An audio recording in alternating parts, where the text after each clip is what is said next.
How I stay focused. In this video, I'm going to talk about the 9 ways that I tune out distractions and stay focused.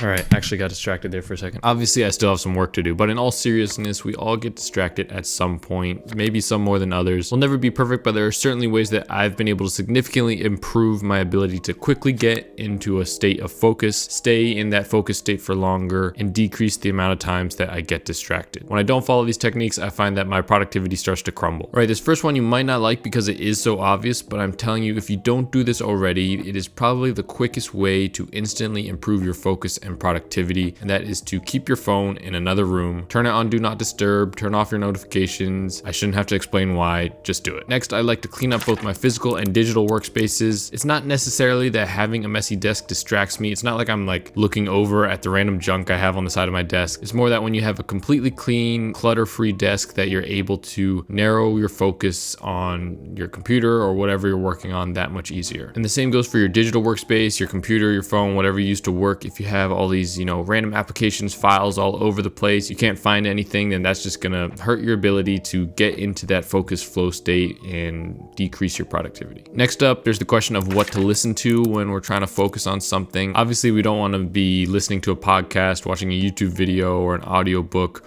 while we're trying to do something that requires intense focus. I know some people prefer music, some prefer silence. Andrew Huberman recommends 40 hertz binaural beats to get into a focus state. 40 hertz binaural beats have been shown in a number of peer-reviewed studies to increase focus and concentration. I think all of these can work. In my experience, I probably do best with complete silence, but I have tried the binaural beats that Huberman recommends, and I'll link to a video in the description. But basically what I do is, as I'm getting ready to focus, I'll put my headphones on, I'll play the video. It's about 30 minutes long. And as the video is playing, I'll go to my desk, sit down, and start trying to do some work. And I don't know the science behind it, but something about the low frequency hum just helps me kind of tune out all other distractions and thoughts in my mind. And I'll let the video play out. It'll finish after 30 minutes. And at that point, I'm kind of in the zone and will just continue focusing on whatever I'm doing. As for music, I used to like listening to music a lot. Back in college when I was studying, I would listen to like Mozart and stuff because it was supposed to like make my brain smarter or something. But for me, music is a lot more distracting, especially if there's any lyrics or something.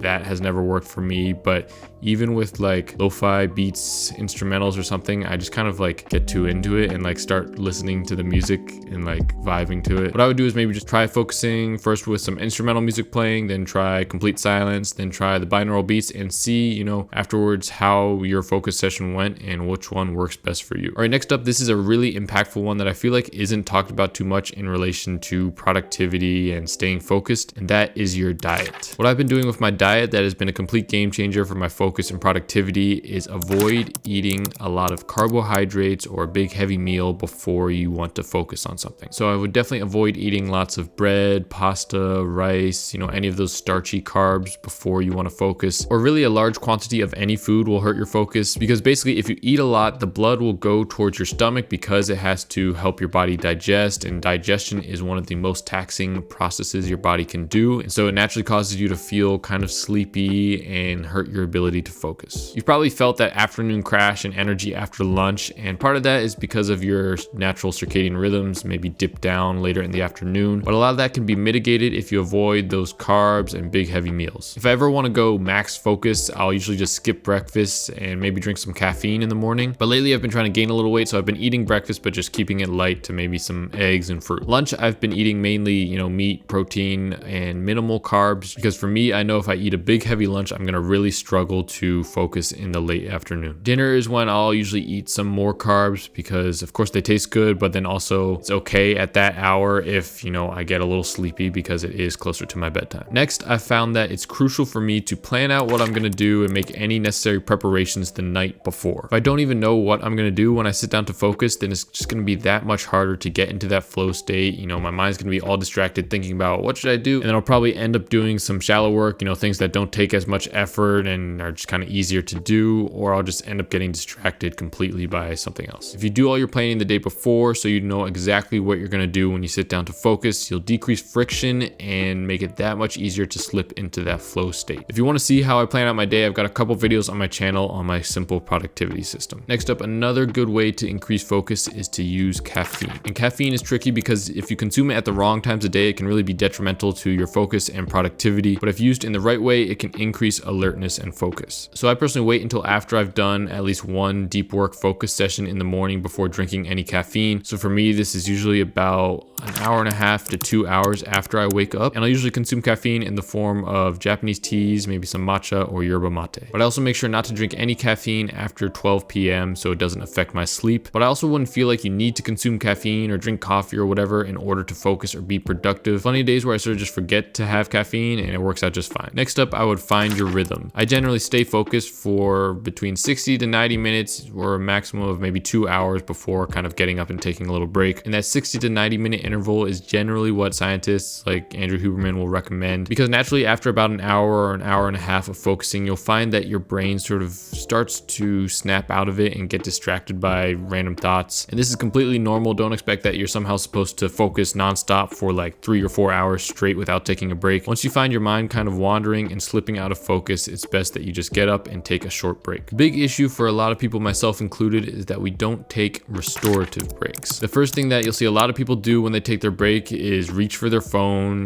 check their messages, watch a video, something like that. And this is not helping your brain recover from that previous focus session because you are still focusing on something. You're staring at your phone, looking at your messages, and your mind is fixed on one thing. So instead, what I'll try to do is not focus on anything for like 5 to 10 or 15 minutes. So get up, maybe drink some water, go outside, breathe, walk around a little bit, stretch, not really use my brain to actively focus on one thing. And I'll let it wander, and then I'll end up feeling a lot more refreshed when I do sit back down to focus. This next thing helps me strengthen my mind and my ability to control my thoughts and my focus, and that is through meditation. For those of you who haven't tried meditation or don't know what meditation is beyond just sitting down, closing your eyes and breathing, while you're meditating, if a random thought comes into your mind, you're supposed to kind of let it float away and divert your focus back towards your breath. This is basically training your brain to stay focused even if little distractions pop into your mind. And it's kind of a similar feeling to when you get into a flow state and are completely in the zone. I find that on those weeks where it just seems like I'm really struggling to stay focused, be productive, and get my work done, it's usually because I've been slacking on my meditation. But a lot of the time when I supposedly can't focus, it's really just because I'm procrastinating on a certain task and I'm finding other things to distract myself with. I think procrastination is a natural part of the process, but if we can have a system to overcome procrastination when it does inevitably arise, then we will dramatically improve our ability to focus and skyrocket our productivity. Click this video to learn more about how I overcome procrastination. As always, do something today that your future self would thank you for.